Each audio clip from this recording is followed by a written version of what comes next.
बार थोड़ा लेमिनेट करा के इसको संभाल के रख लें, क्योंकि इसी से एक मेन रेफरेंस रहता है।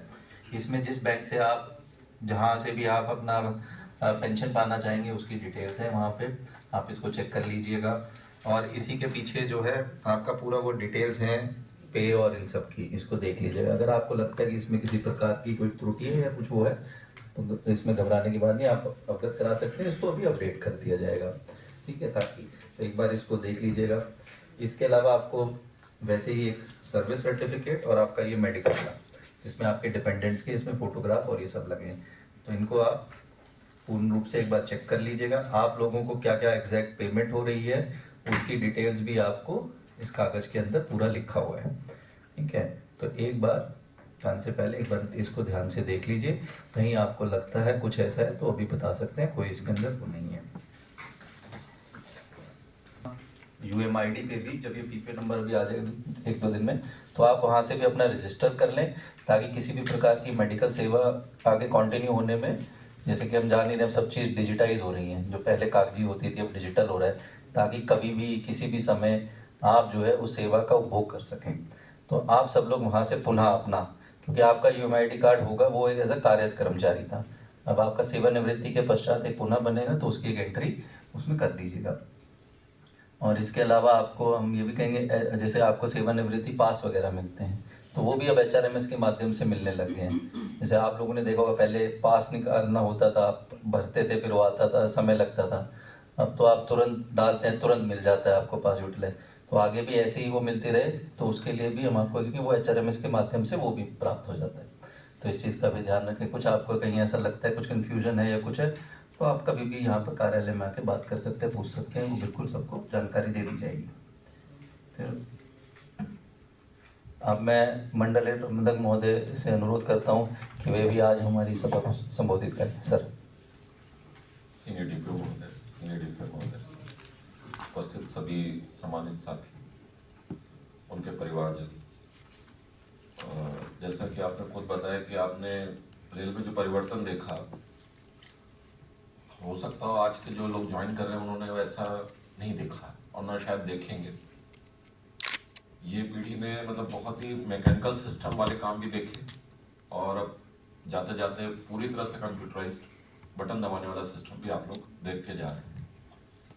और निश्चित रूप से टेक्नोलॉजी बहुत ज़्यादा बदली है, और जैसा कि आपने कहा कि उससे सुविधा बढ़ी है, काम करना आसान हुआ है, लेकिन काम घटा नहीं, काम की मात्रा नहीं घटी, काम बराबर बना रहा केवल सिर्फ उसको करना आसान आपके लिए हो गया।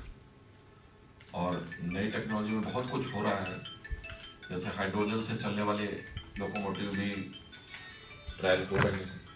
अभी जैसे हम बिजली से चलने वाले इंजन देख रहे हैं, हो सकता है भविष्य में हम उनको देखें, और भी इस तरह की कई चीज़ें बदल रही हैं समाज में और टेक्नोलॉजी के क्षेत्र में, वो सब आपने देखा है। और निश्चित रूप से जो भी आपकी सफलता की सबसे बड़ा कारण यही रहा कि आप हर टेक्नोलॉजी को आपने स्वीकार किया। किसी टेक्नोलॉजी को आपने ये नहीं कहा कि ये मैं नहीं सीखूंगा या ये मेरे क्षमता के बाहर है। चाहे वो कंप्यूटर का प्रयोग बढ़ा है, सिग्नलिंग सिस्टम टोटली बदल गए, उनका सिद्धांत भले वही है पर उसकी तकनीक बिल्कुल बदल गई, बिल्कुल बदल गई। इसी तरह से ट्रैक जो बहुत हल्के होते थे बहुत भारी हो गए, बिना मशीन का वो अटेंड ही नहीं हो सकते।